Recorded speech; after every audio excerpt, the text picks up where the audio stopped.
तो नेक्स्ट जो हमारा प्रोग्राम है वो है, इस बार हमें करना तो पैटर्न ही प्रिंट है। स्टार का बॉक्स क्रिएट नहीं करना, इस बार हमें इस तरह से प्रिंट करना है कि पहले 1 स्टार, फिर 2 स्टार, फिर 3 स्टार, फिर 4 स्टार, फिर 5 स्टार।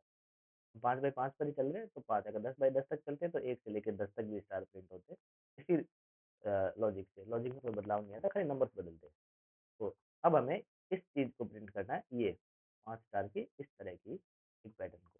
तो अगर इसको रन करता मैं, जो मैंने इससे पिछले वीडियो में बनाया था, तो एक बॉक्स प्रिंट होता 5 बाई 5 का, जो यहाँ प्रिंट हो रहा है। अब मेरी जो रिक्वायरमेंट है वो ये नहीं, वो ये है कि पहले 1 फिर 2 फिर 3 फिर 4 फिर 5। अच्छा, प्रिंटिंग का जो काम था, वो किससे हो रहा था? हमारे इनसाइड लूप से हो रहा था।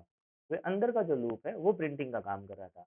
बाहर का लूप सिर्फ एक न्यू लाइन क्रिएट कर रहा था, यहाँ से यहाँ, यहाँ से प्रिंट करने के बाद यहाँ, यहाँ से प्रिंट करने के बाद यहाँ, यहाँ से प्रिंट करने के बाद यहाँ, और पूरा कनेक्ट प्रिंट करने के बाद यहाँ लाके छोड़ रहा था। तो इसका मतलब साफ है कि अगर कुछ लॉजिक में बदलाव होगा तो अंदर वाले लूप में ही सबसे ज्यादा होने वाला है। यही क्रिएट कर रहा है और यही डिसाइड कर रहा है कि क्या प्रिंट होने वाला है। फिलहाल स्टार प्रिंट भी इसी लूप से हो रहा है, तो इस लूप में हमें क्या चाहिए? कुछ ऐसी वैल्यू जो पहली लाइन में, यानी एक न्यू लाइन होने से पहले जो एक बार हो, मतलब एक न्यू लाइन प्रिंट होने से पहले ये लूप केवल एक बार ही चले तो एक स्टार प्रिंट होगा। अगर लूप कंप्लीट होने के बाद दूसरा लूप चले, तब ये लूप है 2 बार ही चले तो ये 2 स्टार प्रिंट होंगे, फिर 3 बार चले तो 3 स्टार प्रिंट होंगे, 4 बार चले तो 4 स्टार प्रिंट होंगे, 5 बार चले। ऐसा केस कब बन सकता है? जब ये जो वैल्यू है, ये लूप, अगर इस लूप को एक बार ही चलाना होता, तो हम क्या लिखते? तो 0 से 5 नहीं, 0 से 1 तक चले, तो एक बार प्रिंट होता भाई। अच्छा, दूसरी बार में 0 से 2 तक चले, तीसरी बार में 0 से 3 तक चले, चौथी में 4 तक, और पाँचवीं बार में 0 से 5 तक चले। तब क्या होता है? ये मेरा इंटेंडेड आउटपुट छप जाता। अच्छा, क्योंकि हर लूप प्रोग्रामिंग में हर कोड को बार-बार हम बदल नहीं सकते, तो मैं यहाँ पर एक वेरिएबल लगा सकता हूँ, जिसकी वैल्यू हर लूप में बदले। अच्छा, क्या कर सकता हूँ ऐसा काम? ऐसा काम ये कर सकते हो, यहाँ पर कोई भी वेरिएबल डाल सकता हूँ। फिलहाल के लिए मैं एक वेरिएबल ए, जिसकी वैल्यू बार-बार बदले। लेट्स से मैंने इस वेरिएबल का नाम ए ले लिया और ए को मैं इनिशियलाइज़ कर देता हूँ 1 से।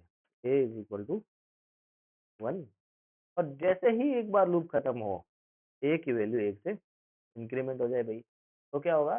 पहला लूप चलेगा तो 0 से 1 एक बार ही चलेगा तो 1 स्टार प्रिंट होगा। ए की value A is equal to A plus 1 हो गई? जी, बिल्कुल हो गई। दूसरी बार चलेगा तो जब ए की वैल्यू 1 से 2 हो चुकी होगी, तो 2 बार चलेगा तो 2 स्टार प्रिंट होंगे, फिर तीसरी बार चलेगा तो 3 स्टार, चौथी बार चलेगा तो 4 स्टार। इसको रन करके देखते हैं, तो मेरा इंटेंडेड आउटपुट है जो अभी आ भी रहा है। अच्छा,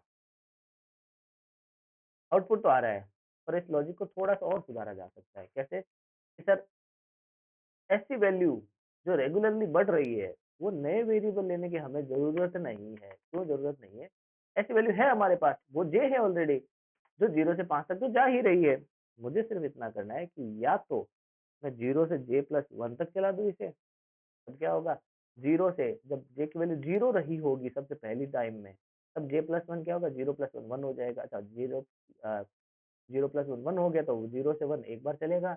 j की वैल्यू 1 होगी, तब ये 1 प्लस 1 2 हो जाएगा, तो 2 बार चलेगा, फिर 3 बार, फिर 4 बार और फिर 5 बार। जी, बिल्कुल प्रिंट हो रहा है। अच्छा, क्यों ना मैं इसके बजाय ऐसा कर दूँ, इसको 1 से लेके 6 तक चला दूँ और इसे j ही रहने देता हूँ। अभी भी मेरा इंटेंडेड आउटपुट सेम ही है, अभी भी वही क्रिएशन आ रहा है। अब क्या हो रहा है? तो 0 से लेके, अब j की वैल्यू 1 है तो 0 से 1, दूसरी बार लूप चलेगा तो 0 से 2, तो 2 स्टार, तीसरी बार तो 0 से 3 3 स्टार, 0 से 4 4 स्टार, 0 से 5 5 स्टार प्रिंट हो। तो ये मेरा एक एक्यूट एंगल टाइप का सा ये इसका पैटर्न है स्टार्स का। इस तरह से दोनों कैसे प्रिंट किया जा सकता है, या तो 0 से 5 ले ले या j+1 ले ले, या आप ये 1 से 6 लेकर भी ये काम कर सकते हैं।